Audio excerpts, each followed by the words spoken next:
Laberinto de papel.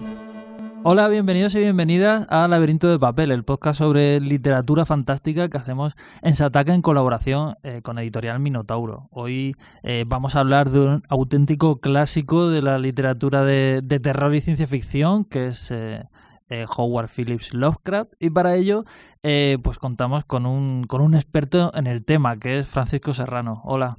Hola, ¿qué tal? Pues Francisco es escritor, ha publicado novelas como En la costa desaparecida o Ajira, y también participa en el podcast también literario Rancho Drácula. ¿Qué tal estás? Pues muy bien, un podcast buenísimo, Rancho Drácula. Recomiendo. Lo recomienda, pues nada, Rancho Drácula. Vamos a hablar un poco de Lovecraft, pero no de él como autor, que es algo de lo que hablamos en la anterior temporada. Tuvimos un programa de Laberinto de Papel dedicado a Lovecraft, sino de las adaptaciones, porque continuamente no solo se está reeditando al autor, sino que se están reeditando visiones de otros autores sobre el autor. Hoy tenemos aquí unas cuantas que ha editado Planeta Cómic y que, no todos son cómics, algunos son cómics, otros son los relatos de Lovecraft ilustrados, y vamos a revisarlos un poco y vamos a hablar un poco de por qué Lovecraft es tan complicado de adaptar y por qué se sigue haciendo. De hecho, cuéntame, ¿por qué piensas que cuesta tanto trabajo? ¿Tiene fama de inadaptable Lovecraft? Es un tema fascinante. Lovecraft es, desde luego, un autor esquivo, mucho más esquivo de lo que parece en apariencia. Creo que todos tenemos una idea como de lo lovecraftiano, que ha sido transformada a través de la cultura popular y que podemos asociar al tentáculo y al perder puntos de cordura y todas estas cosas. Y yo creo que mucha gente entra a esta idea de lo lovecraftiano, que enseguida cuando ves una película o ves algo, aparece un monstruo con tentáculos, todo el mundo es como, o un monstruo que viene de otra dimensión, todo el mundo es como, bueno, que lovecraftiano y tal, no sé qué.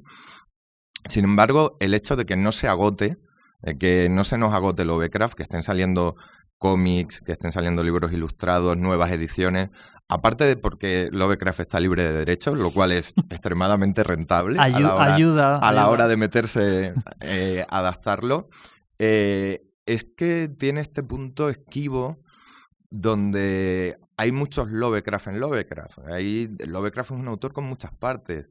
Está muy, a veces, con sus detractores, incluso a la gente que nos gusta, hacemos muchas bromas con lo indescriptible y con su extraña sobreadjetivación, pero que siempre acaba diciendo, y no se puede, era algo tan luminoso, era algo tan extraño, que no se podía describir, ¿no? Pero tú te has quedado descansando. Pero, hay un montón de adjetivos, ¿no? de que te crean, destinado a ser más atmosférico. Pero también tenemos el Lovecraft onírico, de La búsqueda en sueño de la ignota Kadat, el ciclo de Randall Carter, de los sueños, que es donde Lovecraft despliega un bestiario completo de criaturas bastante descritas y con mucho detalle, hasta el Lovecraft que para mí es mi favorito, que es el que tiene la aproximación más materialista y que yo creo que es su auténtico legado importante al mundo de terror y con el que realmente lo cambia todo, más allá de la superficialidad de los grimorios malditos y los tentáculos, que es esta aproximación periodístico-científica que hacen algunas historias, como en Las montañas de la locura, que es una de las que vamos a hablar ahora, que me ha gustado mucho esta adaptación al manga. Pues vamos a hablar de ello. La primera adaptación que tenemos es Las montañas de la locura, de Go Tanabe, y que es una adaptación en dos tomos. Go Tanabe es un autor, un mangaka que está muy centrado en adaptar a Lovecraft. Esta es la última que ha salido, pero también tiene de otras historias de Lovecraft, como El color caído del espacio y algunas otras. Esta concretamente le hemos echado un vistazo y la verdad es que nos ha encantado a los dos. Sí, está estupendo porque parece al mismo tiempo muy fiel, pero estar muy dotada de su propia personalidad, ¿no? Uh-huh. Por ejemplo, la ciudad, que Lovecraft siempre La ciudad maldita, quien conozca el argumento sabe que es una expedición ártica que acaba descubriendo unas ruinas ciclópeas milenarias, tienen 1.000.000 de años de antigüedad, pues ahí, perdidas en la nieve, en las dichosas montañas de la locura, precisamente.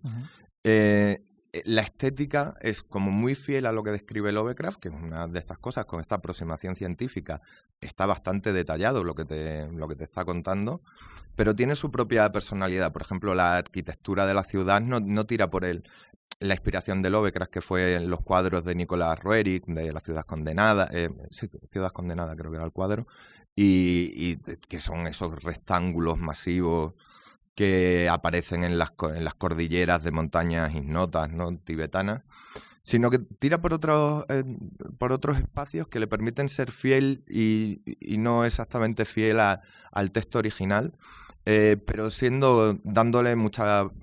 usando mucho también la expresividad del manga, de este blanco y negro. Y me ha parecido muy fascinante. Encaja el blanco y negro perfectamente con la ambientación ártica y todo esto. Pero luego, por ejemplo, los monstruos, que es lo que decimos de Lovecraft, hacíamos antes bromas antes de empezar a grabar, ¿no?, con los relatos de Lovecraft en los que los personajes enloquecen, que aquí hay también de eso, ¿no? Porque es indescriptible lo que ven.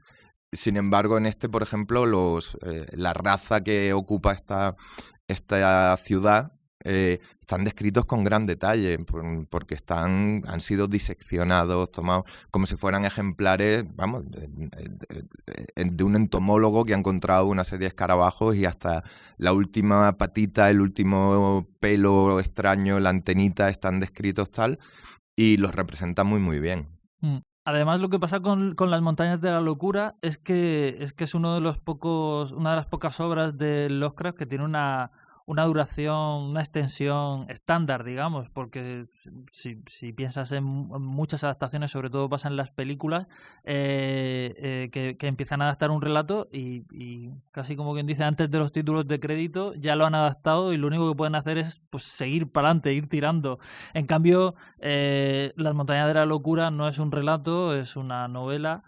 No muy larga, pero es una novela y claro, eso facilita pues que haya una acción, un cierto desarrollo y tal.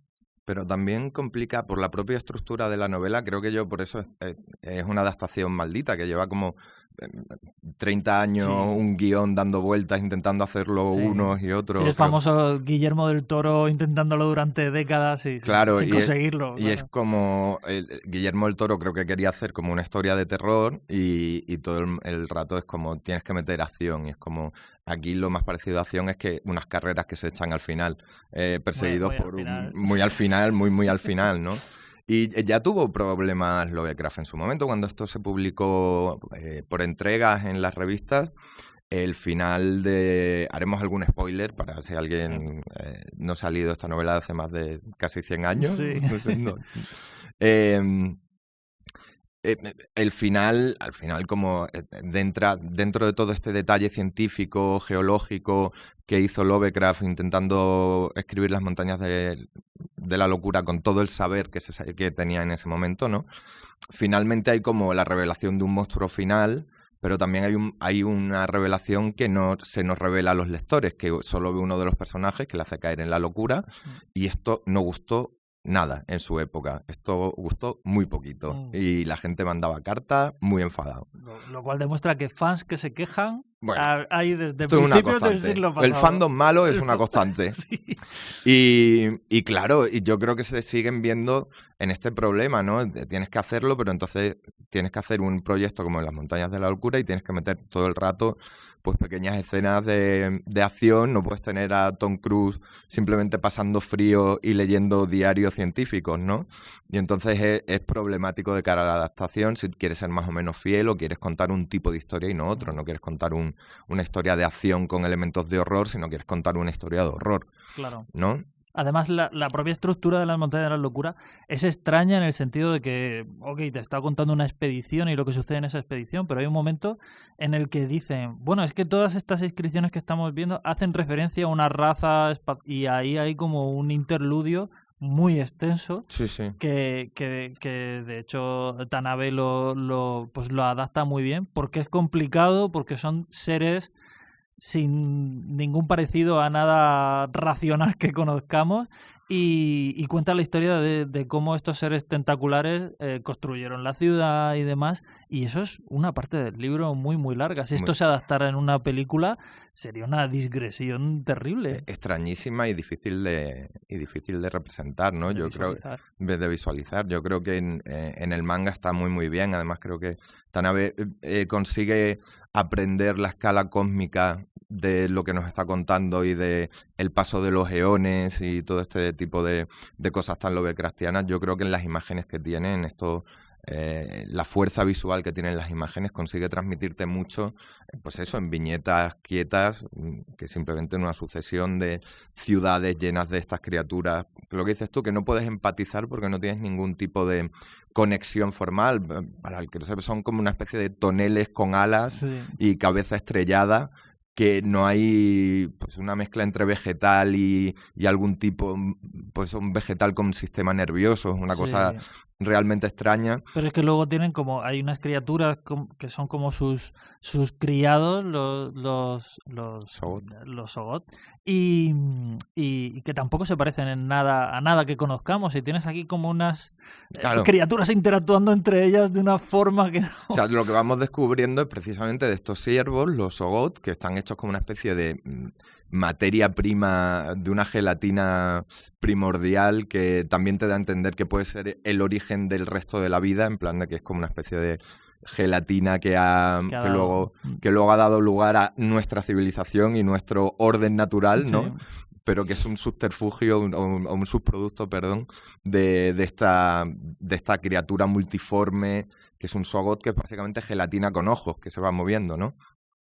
Y claro, pues el horror es cuando se encuentran al Soggoth y huyen y les persigue. Hay una pequeña persecución, pero hasta entonces lo que te ha estado contando es la historia de estas criaturas alienígenas. Cuando llegan a la Tierra, se empiezan a hacer ciudades submarinas y ahí se pelean con otra especie alienígena, y entonces salen al exterior y crean las ciudades fuera, y que si vuelan, que si no, que si tal. Claro, y esto es pues una cosa que en el formato escrito es muy interesante, a quien le guste, que es mi caso, sí. ¿No? Porque hay mucha gente que no está muy a tope con este tipo de digresión lovecraftiana, pero es muy fascinante. Y la traslación, adaptarlo visualmente, pues es complicado, ¿no? Tienes que hacer mucho texto expositivo y desde luego no puedes pararte a desarrollar. Sí. No puedes pararte a desarrollar. Puedes hacer también, puedes meter de repente un flashback donde veas cómo va pasando eso, pero en fin. Sí, no, es lo que hablamos. Muchas veces, si te fijas en las distintas ediciones que ha tenido la novela a lo largo del tiempo, la portada suele recurrirse a un par de personas corriendo delante de un bicho, que es literalmente las 5 últimas páginas. Sí. Y porque es que si decides ilustrar el resto de la novela, lo único que vas a ver es tíos mirando frisos. No hay otra cosa. Tomando muestras geológicas con un martillito. Es como, wow. Sí, esta esteatita verdosa. Sí. Sin embargo, es una novela que aunque no ha sido adaptada nunca al cine y demás, sí que es verdad que ha impactado mucho en el género. Sobre todo, pues es inevitable pensar en la cosa de John Carpenter, y también un poco pienso yo en Alien, el octavo pasajero, con todo el tema del descenso a un planeta absolutamente radicalmente inhumano, y bueno, es cierto que ha impactado, ¿no? No, Lovecraft yo creo que hay que interpretarlo en muchos sentidos, el imaginario que tiene visual y temático, como una radiación de fondo constante, porque digamos que en estas revoluciones del terror, cuando aparece Lovecraft y vuelve materialista, lo luminoso, recoge las temáticas del siglo XIX, principios del XX, de Poe y tal, y las vuelve digamos, aterriza a una escala cósmica que sigue siendo totalmente. Luego eso nos da pie a que se aterrice todavía más con los Stephen King y entremos en las versiones del terror cotidiano, cada vez más apegado a la vida normal y a rupturas de la realidad y de la normalidad. Ya no tenemos el castillo encantado que es luminoso de por sí, donde te vas y claro que ves fantasmas, claro. Porque ¿dónde va a haber fantasmas claro. sino en este castillo encantado, ¿no? Ya de repente el castillo encantado pues es el Hotel Overlook del Resplandor, ¿no? Ya son como lugares que no deberían tener esta carga luminosa, pero ahora la tienen. Y eso, el que hace de fuerza de trasvase es Lovecraft.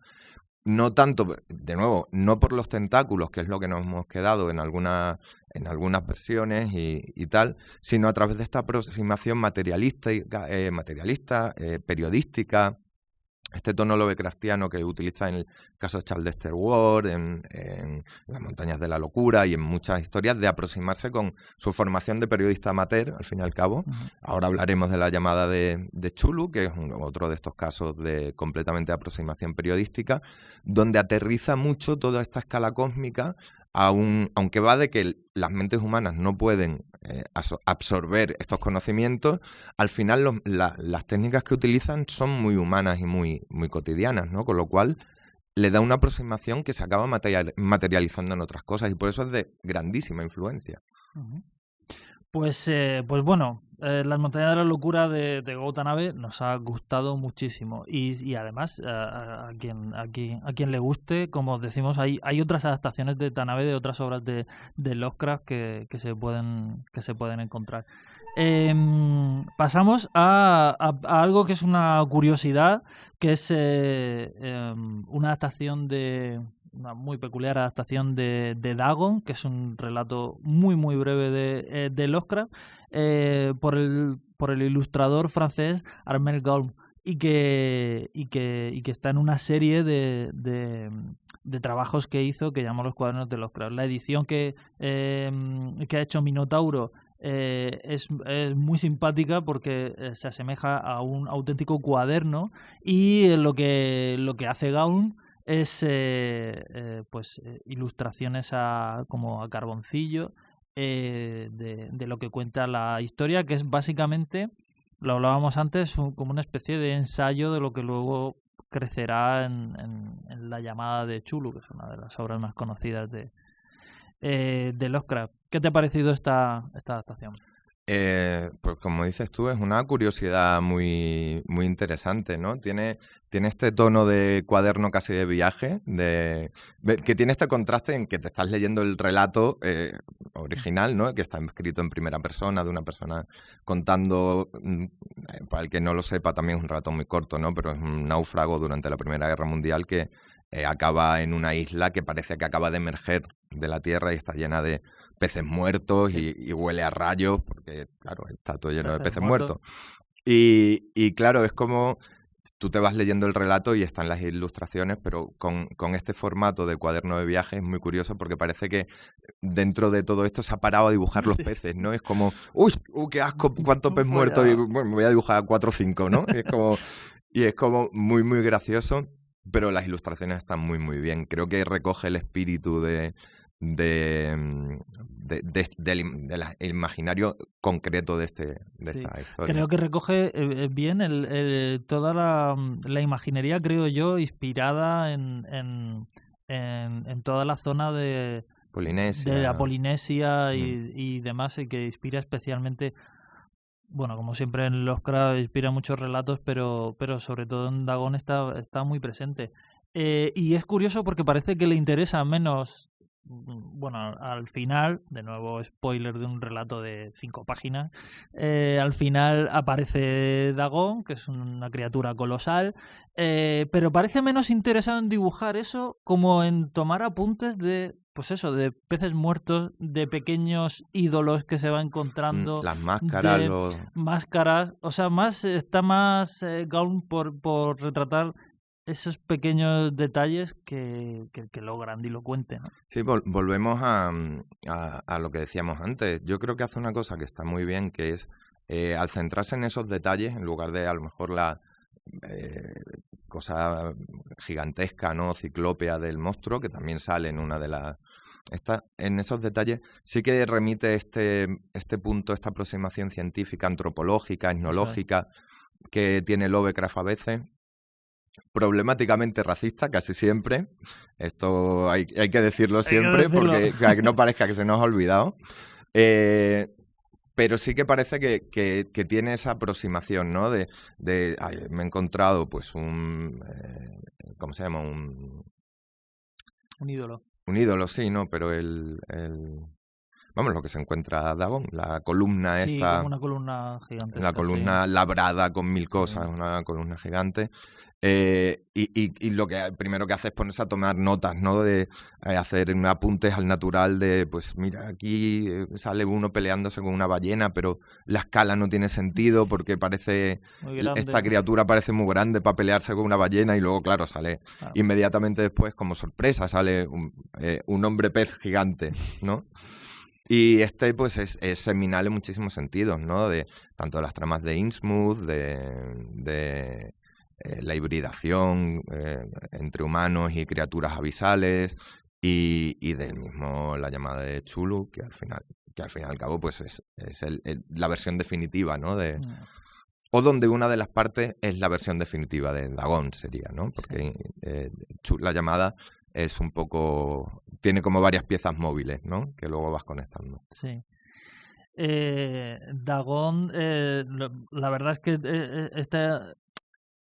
me da la impresión de que Gorm entiende muy bien que el secreto de Lovecraft o buena parte de sus mecanismos están en la ambientación más que en el monstruo final, y por eso se toma tanto tiempo en retratar todos estos detalles. Al final hay un texto del propio autor en el que habla un poco de su historia, de su relación con Lovecraft, porque como digo, los cuadernos de Lovecraft pues tiene varias entregas. Este es el primero que sale, pero ha hecho otras adaptaciones. Pero cuenta cómo se remonta a su adolescencia cuando leyó por primera vez La llamada de Innsmouth, y que le obsesionó tanto que empezó a hacer ilustraciones y demás de lo que había leído. Pero lo que ilustraba no eran los hombres pez o las cosas de más terror, sino el trayecto en autobús, como pequeños detalles atmosféricos. O sea, que se hizo un mapita de por dónde iba el autobús. Y creo que es una manera interesante de descubrir un poco los resortes de Lovecraft. Sí, efectivamente, muchísimo. Y es que en Dagon se ve, ¿no? Porque el salto, de hecho, no tiene... La resolución del cuento no tiene ni pies ni cabeza porque no le interesa. O sea, quiero decir, una vez que aparece Dagon, el personaje, de nuevo, enloquece y despierta de repente en un hospital en San Francisco, y es como, no, es que por lo visto me metí en el bote y me encontró un capitán de barco y me ha traído aquí. Y es como, ok, perfecto, hasta este momento hemos ido, que me ibas describiendo cada piedra que te encontrabas, de repente hay una elipsis, muy bien. Ya te da igual. Ya te da igual porque toda esa atmósfera ya la ha creado, y de hecho la parte final y un girito final que tiene la historia son casi peajes que Lovecraft tiene que pagar, en plan de, vale, pues es que hay que poner un plot twist, pero me da la impresión de que Lovecraft se quedaría tranquilo terminando el momento el que el personaje desfallece. Yo creo que él se quedaría súper tranquilo terminando allí, porque ya te ha contado todo lo que te quería contar en realidad, que son las mascaritas, los bajos relieves, los no sé qué. Muy bien. Y la última adaptación que tenemos hoy para comentar es pues nada menos que La llamada de Chulu, uno de los relatos mayores de Lovecraft, uno de los más conocidos, sobre todo pues por el impacto que ha tenido en la cultura popular, y que está ilustrado en esta edición, que incluye el relato completo, pero también un montón de ilustraciones del ilustrador francés François Balanger, que es un ilustrador que trabaja mucho en cine, haciendo diseño de producción y demás. Y La llamada de Chulu es una ilustración muy literal del cuento, ¿no? Sí, tal cual, es una versión, si de Dagon hemos dicho que ahí es una exploración en los detalles, esta va a la escala, y de hecho incluso aumentar la escala de lo que es el propio relato. Uh-huh. El relato es pues esto es piedra de toque del universo Lovecraftiano, ¿no? que siempre ha estado mucho menos jerarquizado y mucho menos ordenado de lo que nos parece ahora, con tantas páginas de fans y tantos ordenamientos de los dioses primigenios y las tal. Siempre ha sido mucho más desordenado, pero esta es una de las piezas de las que emana fundamentalmente, y tiene esta aproximación periodística que decíamos. Empieza con esta frase mítica de, parafraseo, de la mayor misericordia que tiene la mente humana es que no relaciona todos los datos que tiene, porque si empezara a unir datos se daría cuenta de realidades horribles sobre el universo, ¿no? Y al final el relato hace eso, tiene una serie de partes, tiene un enfoque donde te va contando pues una serie de como mini capitulitos que tú al terminar entiendes que están todos unidos y que forman parte desvelan una realidad, ¿no? Que es la existencia de un dios primigenio gigante con cabeza de calamar sumergido en el Pacífico. Uh-huh. Y claro, yo creo que esa escala, el ilustrador busca esta escala, no busca lo contrario del minimalismo de la ilustración de Dagón. Yo creo que aquí este ilustrador ha buscado la escala del Cthulhu gigante, ¿no? Del monstruo gigante y de el océano inmenso que aparece tal. Y la busca desde el principio. Las ilustraciones son muy grandes, incluso cuando son de personajes que están ahí. Y es un estilo muy curioso y muy literal, como dices tú, ¿no? Uh-huh. Creo que busca como mucho eso, expandir, más que, pero a partir del texto, las escenas literales, ¿no?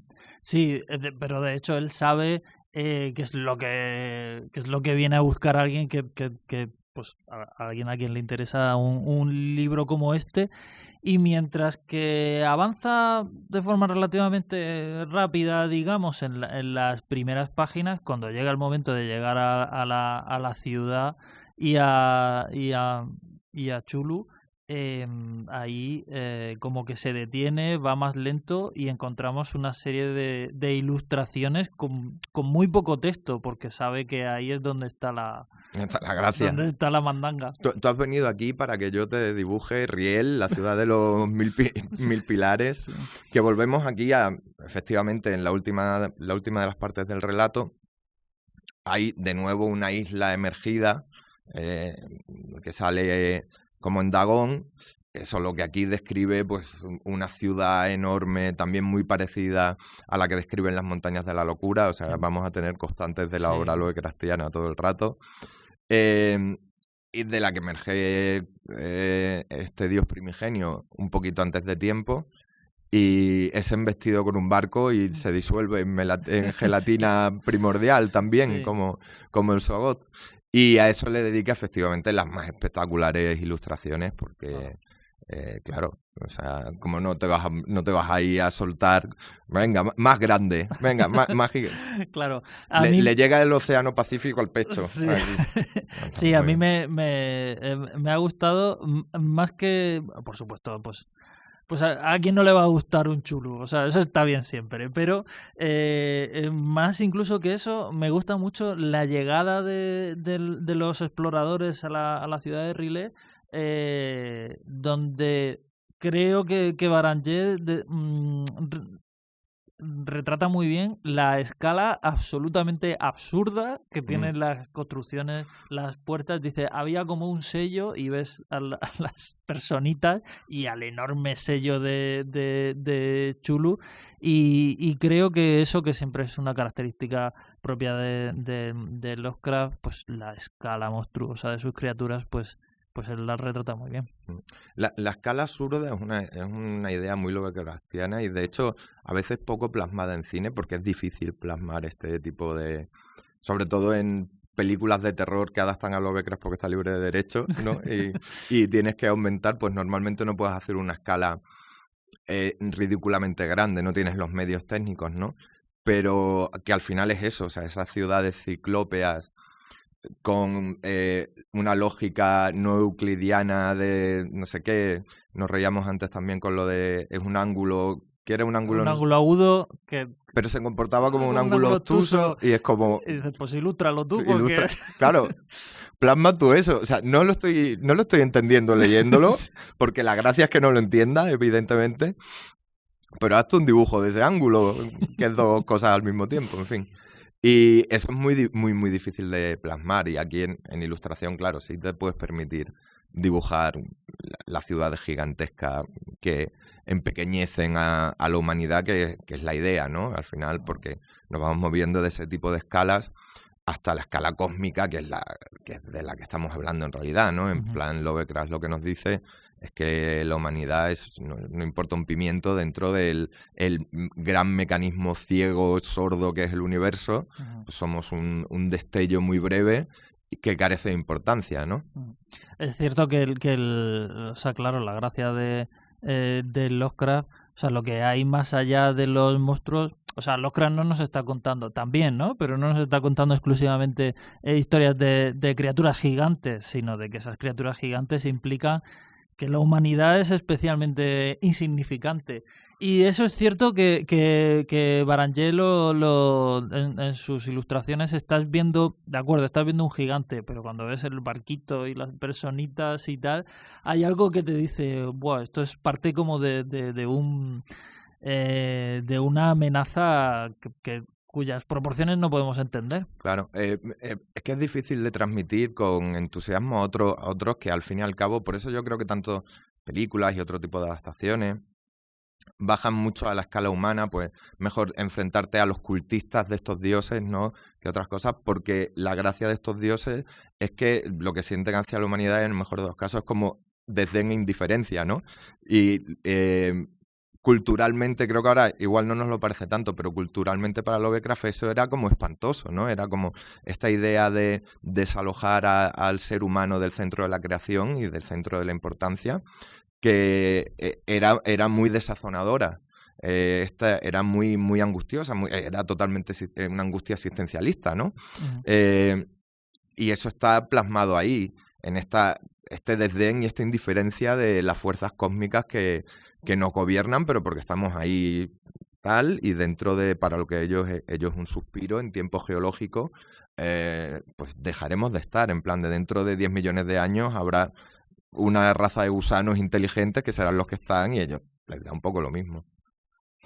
Muy bien, pues bueno, estas son las adaptaciones que teníamos para hablar hoy, pero a mí me gustaría que tocáramos, aunque fuera muy de puntillas, algunas otras adaptaciones. Por ejemplo, el cine lo ha intentado un montón de veces.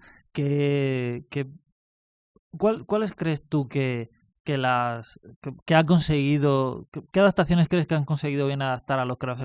Antes estábamos hablando, y el caso es que todas las que no salían no eran adaptaciones oficiales, digamos, sino que un poco que cogen el espíritu y lo llevan a... Sí, cogen o se lo encuentran, que es que al final no, que tienes que ir un poco con esto. Las adaptaciones canónicas de Lovecraft, al final, que es lo que estamos también hablando, pues lo que decías tú, tienes que adaptan como una parte y luego con eso ya hacen lo que pueden, ¿no? El horror de Danwich, pues al final es una... por ejemplo, coge un planteamiento muy interesante, pero al final no tira por lo primigenio, al final es una película de orgías satánicas, ¿no? Y asesinato. Está muy bien la película, de hecho, pero como adaptación es libérrima en ese sentido, porque es una adaptación, y no solo por la fidelidad literal al texto, sino porque al final, por la época, por los años que era, están mucho más interesados en cierto paganismo psicotrópico sexy que en meterte en abstracciones violentas en realidad esto te produce locura, ¿no? Al final pues tienes tus cultistas con túnica, tienes tus cosas. No hablemos de Reanimator, ¿no? Claro. La aproximación que hace en Reanimator claro, a la obra de Lovecraft. Siempre se dice que es una adaptación que habría horrorizado a Lovecraft porque tiene sexo, violencia, una serie de cosas que a Lovecraft le espantaban. Claro, entonces se volvería loco. Pero lo que no quita que sea una peli estupenda. Claro. Entonces, no sé. Y entonces, al final te lo vas encontrando. Estábamos hablando de esta película, de Empty Men, que es una película donde te encuentras a Lovecraft, como decías tú, filtrado a través de Ligotti. O sea, que es ya el Lovecraft de la abstracción y de la angustia, donde has destilado ya por fin todo eso y se te queda pues el existencialismo absolutamente negativo sobre la futilidad humana, donde realmente pues tienes eso, el pensar, la idea de que las ideas son entes contagiosos que viven en su propia esfera y contaminan el mundo y tal. Esto es una parte de la película nada más, Sí. ¿no? Pero es como la más interesante.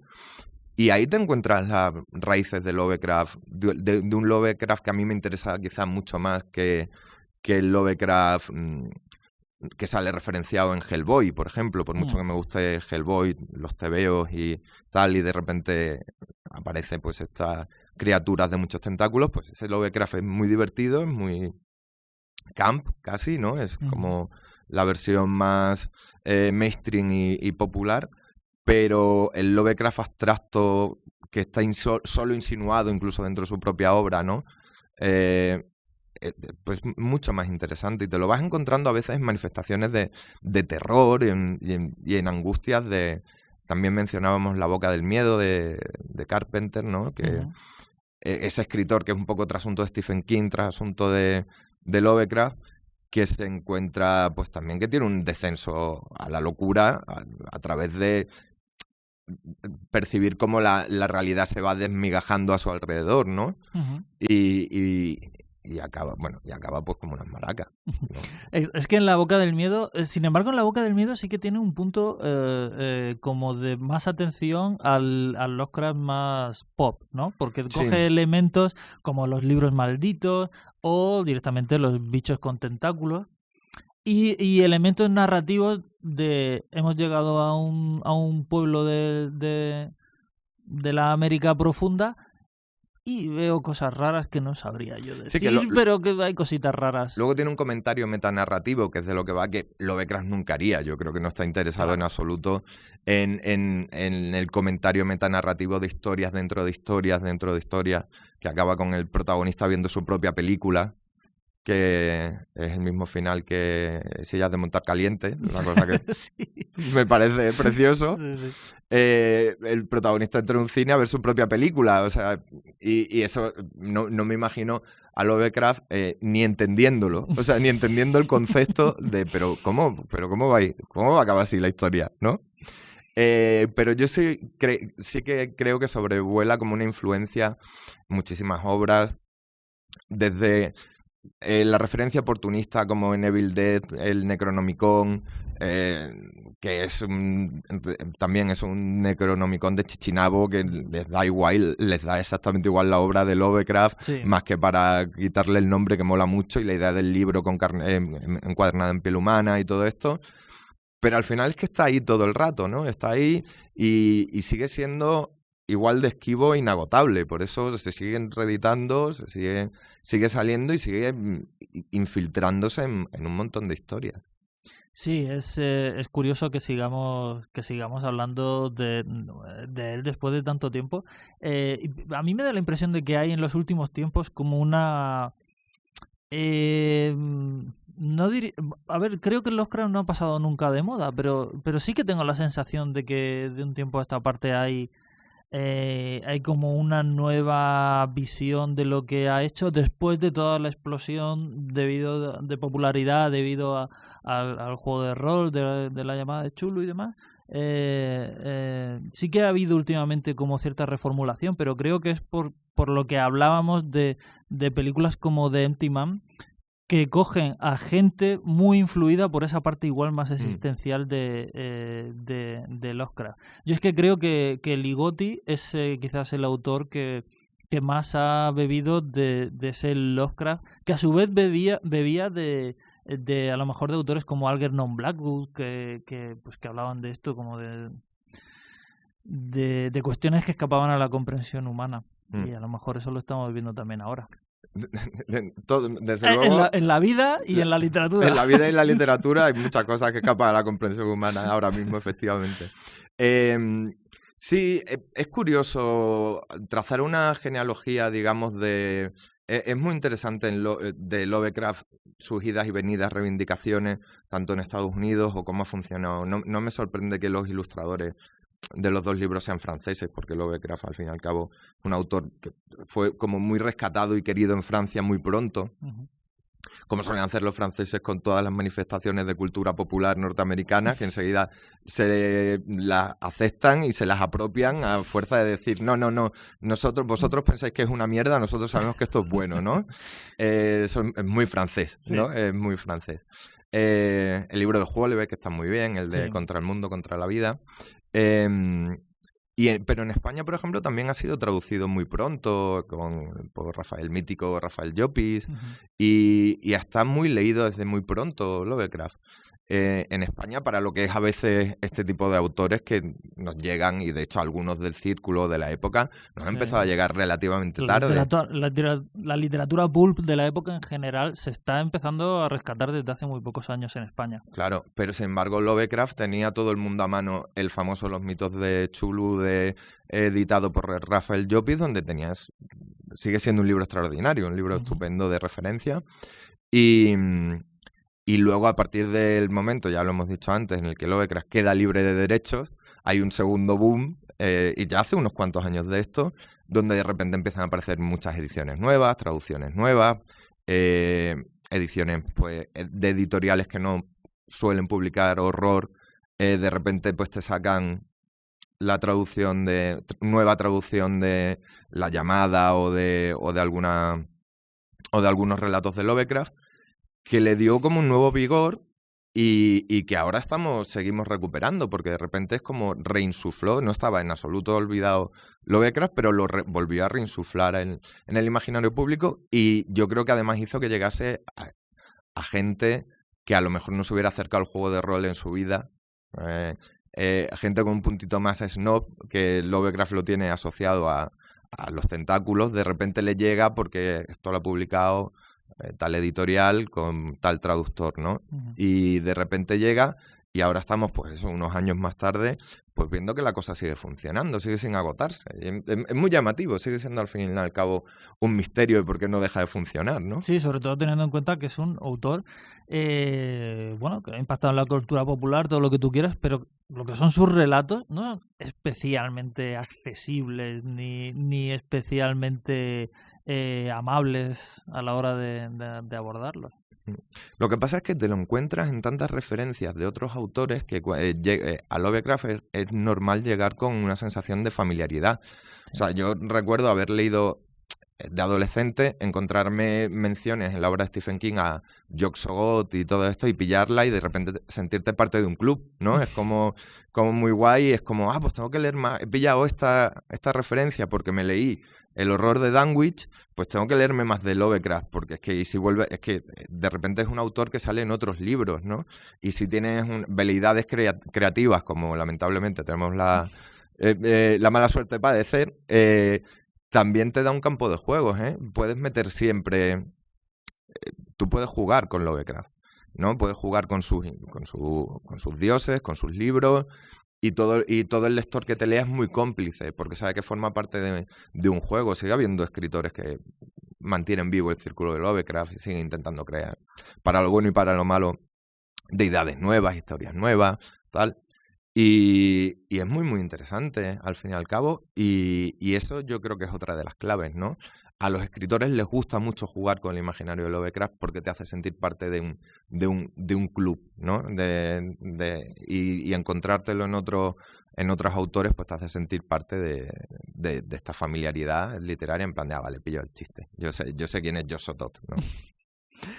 Bueno, pues hemos intentado un poco sobrevolar sobre Lovecraft y sobre todo por qué sigue fascinándonos y por qué siguen apareciendo gente que interpreta su obra.